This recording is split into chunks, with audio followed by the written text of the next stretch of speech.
Okay, we are to volumes of pyramids and cones, page 1.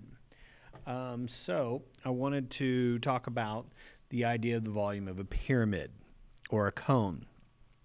So this was the volume of our rectangular prism-like box. We had a prism-like box before. And we know that the volume of this was equal to the area of one base times the height h. So if I look at, what do I mean by base? Well, we said it was any slice, right?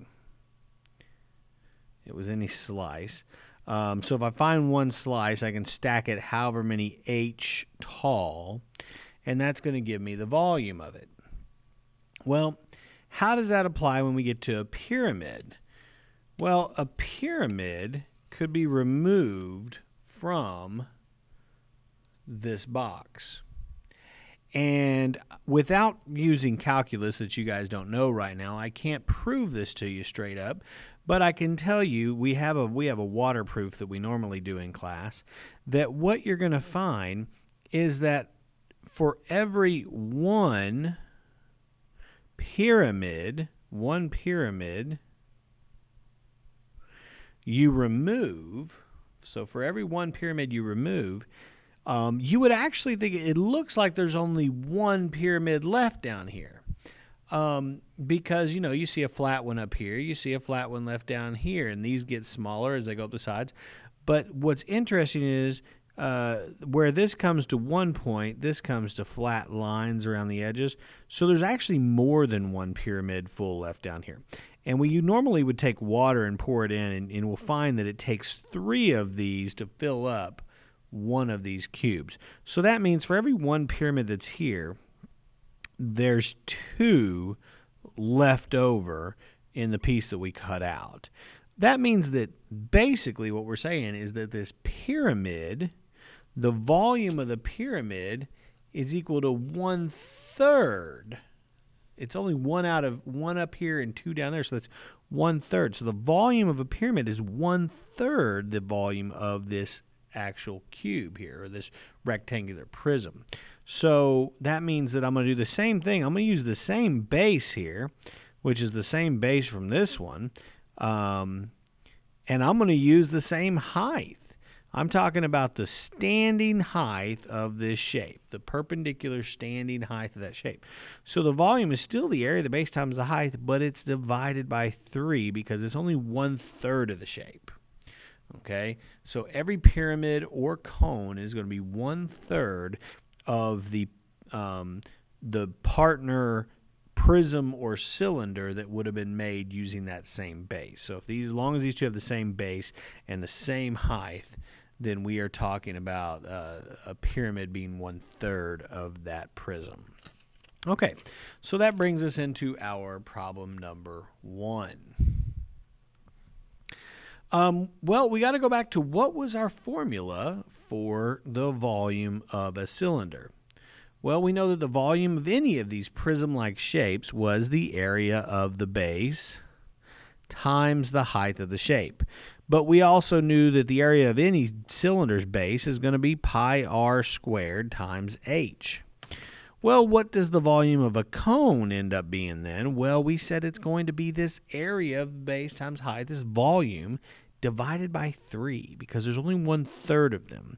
So if you had this imaginary full-on cylinder, this cone is only 1/3 of that entire cylinder there. So that means that I'm going to have pi r squared h divided by 3. And I'm going to plug in my information here. It looks like h is 7 miles and r is 2 miles.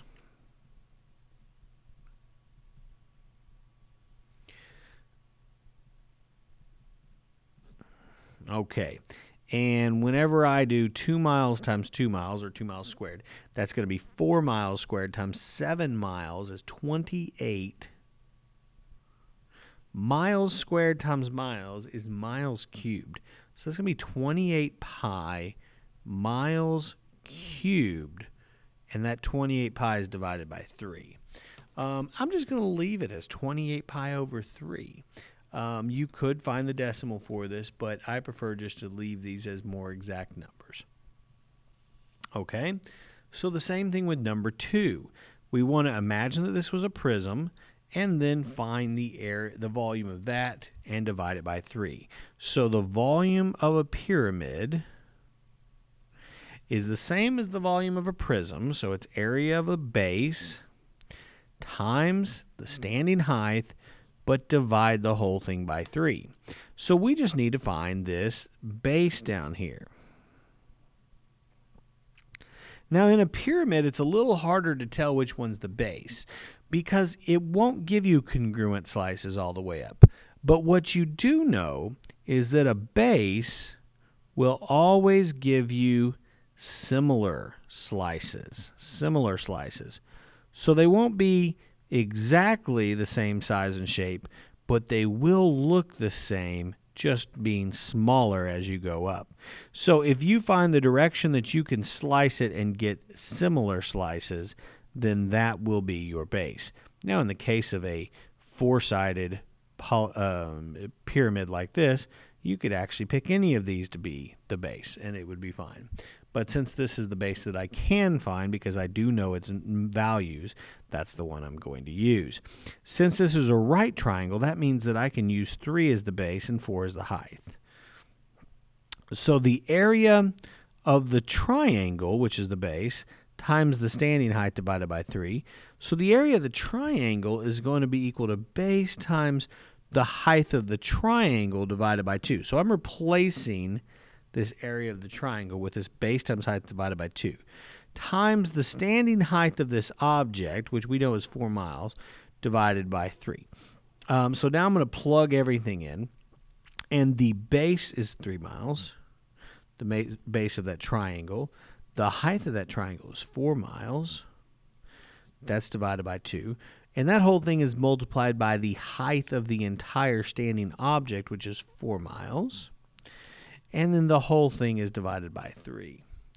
Okay, so let's see. 4 divided by 2 is going to leave me 2. This is 3 times 2, which is 6. Miles times miles is miles squared. 6 times 4 is going to be 24. Miles times miles is 24 miles cubed divided by 3. Well, 24 divided by 3 tells me that the volume of this pyramid is equal to 8 cubic miles. Volume of that pyramid is 8 cubic miles. Okay, so let's drop down and look at number 4.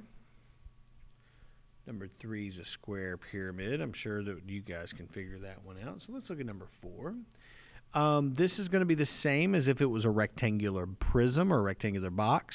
The volume of a pyramid is going to be equal to the area of the base times the height. But we're going to divide it by 3 since it's a pyramid. So that tells me I need to find the base. So the area of the base is equal to length times width. And the length is going to be 2 inches. The width is going to be 5 inches, all depending on which way you want to define it. And that's going to be 10 inches squared.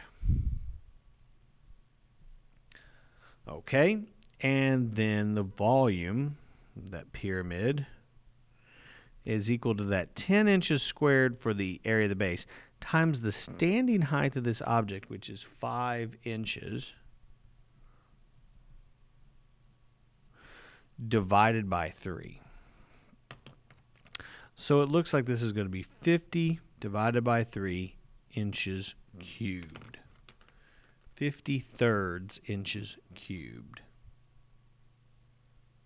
And I'm done.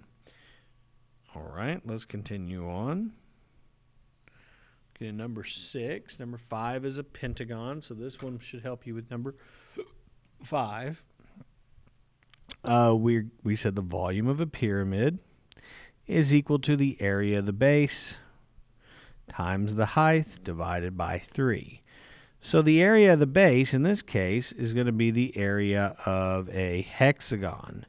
And to get that, we're going to need to do 1/2 perimeter times apothem. And that's going to be 1/2 of the perimeter here. Since these are 6, 6, 6, 6, 6, 6, 6, and 6, That means that's 6 sixes. So that's 36. And the apothem is 5.2 meters.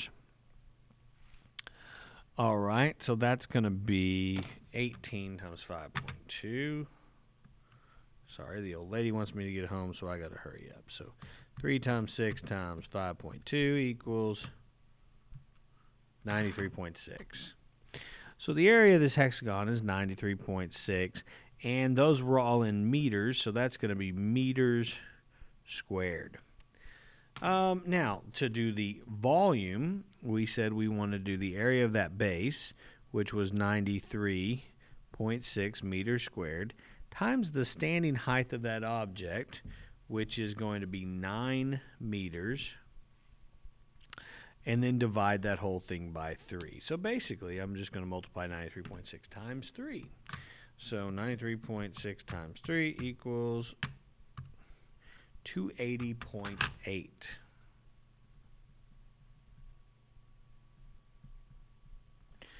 And that is meters cubed now, because I have meters squared times meters. All right, and there is the volume of that pyramid.